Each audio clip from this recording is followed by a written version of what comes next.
So about 6 years ago I started, and I had the kids go to a couple different sites, and they research somebody who has their same last name, and more than likely they find somebody with that same name, because on the wall there's 58,000 people, so you're bound to find somebody.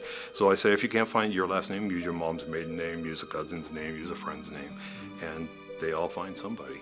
Something that I learned due to my soldier was that he died. He went to the war in a really young age, because back then they had to join. They were either drafted or enlisted. He got enlisted. He enlisted himself, and he died in a really young age, like at 20 years, and it was really tragic. The hardest question for them to get, but they're actually getting to that, is how did that guy who died 50 years before you were born, how did that guy impact you now in 2022? And that takes him a little bit of time.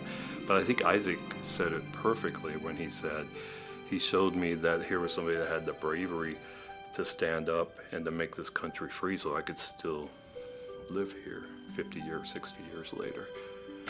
He impacted me because he risked his life for helping his country.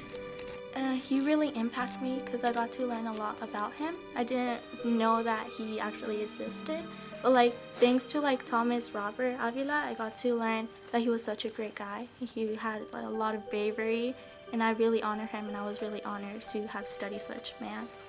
Isaac, who spoke with you, let me grab his paper here. Oh, sure. Because I told them for this epitaph, I want it to sound like a eulogy, like you're actually at his funeral and you're talking. So he said, Manuel's name can be found on the 20th panel and on the 115th line.